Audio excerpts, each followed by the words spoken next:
paz do Senhor, eu sou a pastora Regina Linhares, quero fazer uma reflexão com você. Marcos, capítulo 8, versículo 14, diz assim: Ora, aconteceu que eles se esqueceram de levar pães, e no barco não tinham consigo senão um só. Preveniu-os Jesus, dizendo: Vede, guardai-vos do fermento dos fariseus e do fermento de Herodes. E eles discorriam entre si: É que não temos pães? Quando nós lemos os evangelhos, nós percebemos que Jesus ele vai efetuar milagres em pessoas e milagres em coisas para resolver necessidades de pessoas. Quando nós lemos o capítulo 8, nós percebemos que esse capítulo ele trata acerca de uma segunda multiplicação de pães. E se o texto fala de uma segunda multiplicação de pães, é porque já houve uma primeira. Quando nós lemos o texto, nós percebemos que Jesus ele vai pegar 7 pães, ele vai alimentar 4.000 pessoas e ainda vão restar 7 cestos cheios de pedaços.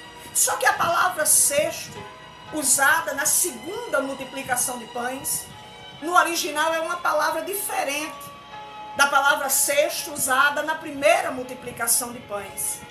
Porque essa palavra cesto é a mesma palavra usada quando Paulo é colocado dentro de um cesto. Então o que a Bíblia está dizendo é que a quantidade de pão que sobra é tão grande que ela fica armazenada dentro de 7 cestos que tem a capacidade de até caber uma pessoa.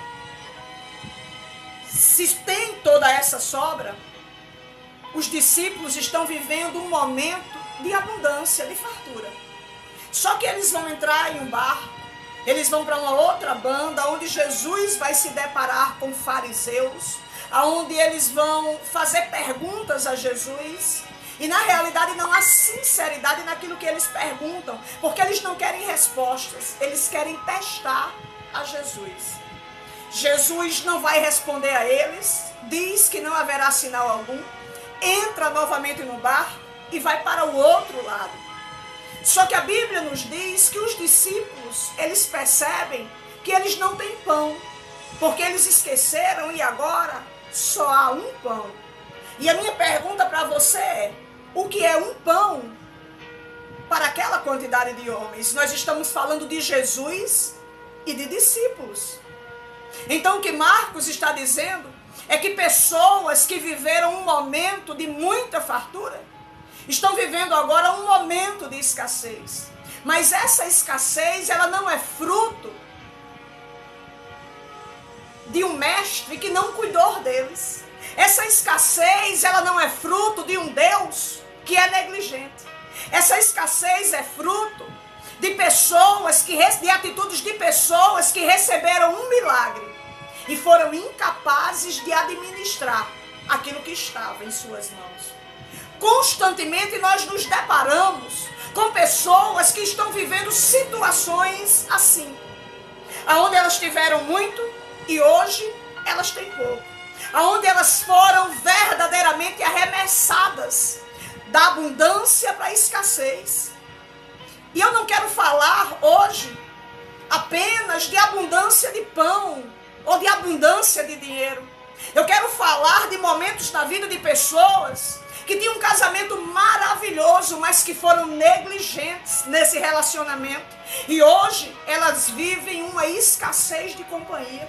Eu quero falar nessa tarde de pessoas que elas tiveram abundância de comunhão com amigos, mas elas foram negligentes com as suas amizades e hoje elas vivem a escassez da companhia e estão na solidão. Jesus dirige-se àqueles homens e diz: olha, vocês se acautelem do fermento de Herodes e do fermento dos fariseus. Quando Jesus diz isso, um olha para o outro e diz assim: será que é porque não temos pão? Jesus não fala a respeito de pão, Jesus fala de fermento. Só que nós sabemos que fermento é ingrediente para pão. E eu percebo que isso é algo que se repete constantemente na vida de pessoas. Você já observou que quando nós somos negligentes em determinadas áreas da nossa vida, muitas vezes, pelo momento que nós estamos vivendo, nós não aceitamos que ninguém toque no assunto. Se alguém fala algo que está acontecendo na vida de uma pessoa e é semelhante àquilo que está acontecendo na nossa, nós já achamos que aquela pessoa, ela está nos provocando, ela está, como se diz aqui no Rio Grande do Norte, no Brasil, ela está falando indiretamente, é uma indireta. Porque nós temos essa tendência de sermos negligentes e de não querermos que ninguém mostre a nossa negligência. Eles estão conversando um com o outro, quando Jesus percebe e diz: o coração de vocês continua endurecido? O que é isso que vocês estão falando? Vocês tendo ouvidos, perderam a capacidade de ouvir. Tendo olhos, vocês não conseguem enxergar. Escute. Quando eu alimentei 5.000, o que foi que sobrou? Eles dizem 12 cestos cheios de pedaços. E quando eu alimentei 4.000, o que foi que sobrou? Eles dizem 7 cestos cheios de pedaços.